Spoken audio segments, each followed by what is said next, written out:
ശരിക്കും പറഞ്ഞാൽ ഒരു നൊസ്റ്റാൾജിയ. പണ്ടൊക്കെ ചെറിയ ചെറിയ ഹോട്ടലുകളിൽ നിന്നും തട്ടുകടയിൽ നിന്നൊക്കെ പൊതിഞ്ഞു കൊണ്ടിരുന്ന പരിപ്പുവടയ്ക്ക് എന്തൊരു മണവും രുചിയുമായിരുന്നല്ലേ. അതുപോലെ ഒരു പരിപ്പുവടയുടെ റെസിപ്പിയാണ് ഇന്ന് ഞാൻ നിങ്ങളുമായിട്ട് ഷെയർ ചെയ്യുന്നത്. അപ്പോൾ വീഡിയോ ഇഷ്ടപ്പെട്ടെങ്കിൽ മറ്റുള്ളവരിലേക്ക് ഒന്ന് ഷെയർ ചെയ്തേക്കാം. അപ്പോൾ നമുക്ക് സമയം കളയാതെ ഈ തട്ടുകട സ്റ്റൈൽ പരിപ്പുവട എങ്ങനെ ഉണ്ടാക്കാം കാണാം.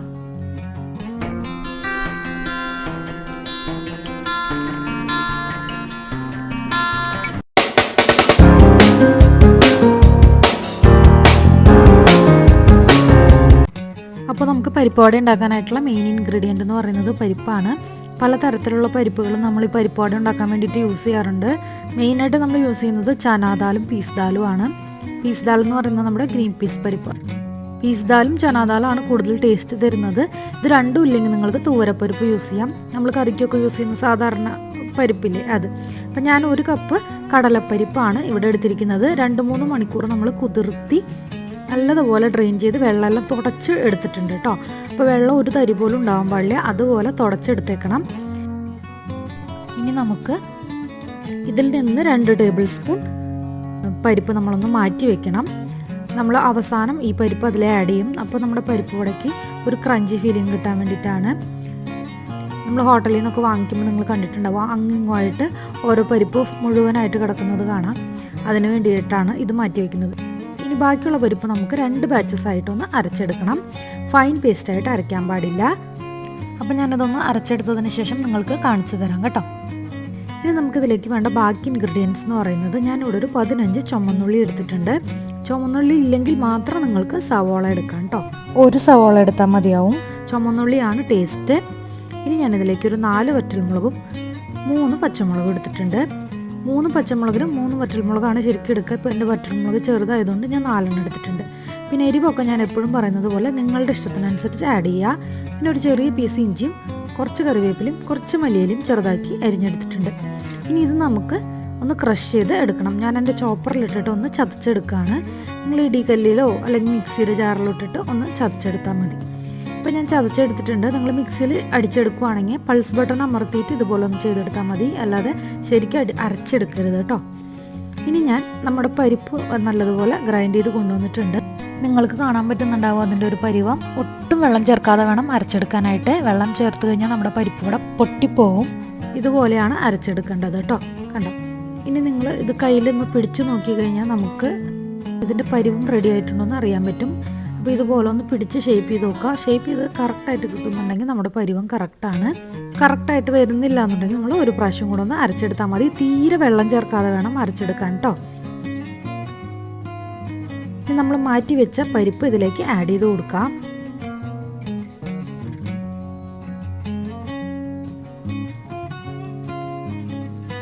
ഇനി നമ്മൾ ചതച്ച് വെച്ച ഇൻഗ്രീഡിയൻസ് കൂടെ ഇതിലേക്ക് ആഡ് ചെയ്ത് കൊടുക്കാം. ഉള്ളി കറിവേപ്പിലയും എല്ലാം കൂടെ ഈ ഒരു പരുവത്തിൽ വേണം ചതച്ചെടുക്കാൻ. കുറച്ചും കൂടെ ഫൈനായാലും കുഴപ്പമില്ല. ഇനി ഞാൻ ഇതിലേക്ക് 2 പിഞ്ച് കായത്തിൻ്റെ പൊടി ഇട്ട് കൊടുക്കുന്നുണ്ട്.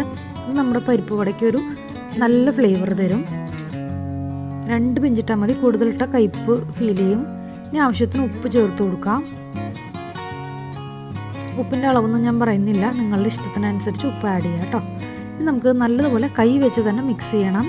കൈ വെച്ച് നല്ലതുപോലെ തിരുമ്മി മിക്സ് ചെയ്യണം. അപ്പോഴാണ് ആ ഉള്ളിയുടെയും കറി ലീവ്സിൻ്റെയും ഒക്കെ പച്ചമുളകിൻ്റെ എല്ലാം ഫ്ലേവർ അതിലേക്ക് നല്ലതുപോലെ ഇറങ്ങുള്ളൂ. നല്ലതുപോലെ തിരുമ്മി മിക്സ് ചെയ്യാം കേട്ടോ. ഇപ്പോൾ ഞാൻ നല്ലതുപോലെ മിക്സ് ചെയ്തെടുത്തിട്ടുണ്ട്. ഇനി നമുക്കിതെങ്ങനെ പരിപ്പ് വടയ്ക്ക് ഷേപ്പ് ചെയ്യാമെന്ന് നോക്കാം. ഷേപ്പിങ്ങിനായിട്ട് ആദ്യം നിങ്ങളുടെ കൈ ഒന്ന് നനച്ചേക്കണം. അപ്പോൾ നമുക്ക് മാവ് കയ്യിൽ ഒട്ടിപ്പിടിക്കില്ല.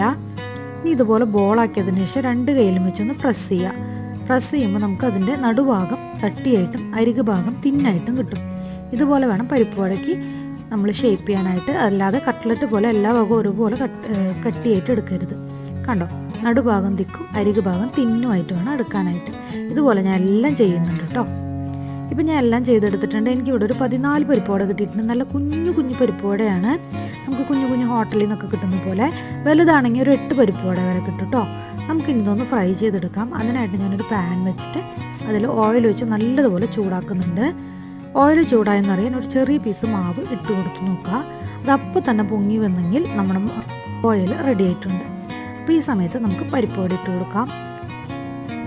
ഓയിലിൻ്റെ ചൂട് വളരെ പ്രധാനമാണ്. എപ്പോഴും മീഡിയം ഫ്ലെയിമിൽ ഇട്ടിട്ട് വേണം നമ്മൾ പരിപ്പ് വട വറുത്തെടുക്കാനായിട്ട്. എണ്ണ നല്ലതുപോലെ ചൂടാവാതെ പരിപ്പുവട ഇട്ട് കൊടുക്കരുത്. ഒരുപാട് ചൂടായിട്ട് ഇട്ട് കൊടുക്കുകയാണെങ്കിൽ അടിഭാഗം കരിഞ്ഞും ഉൾഭാഗം വേവാതെ ഇരിക്കും.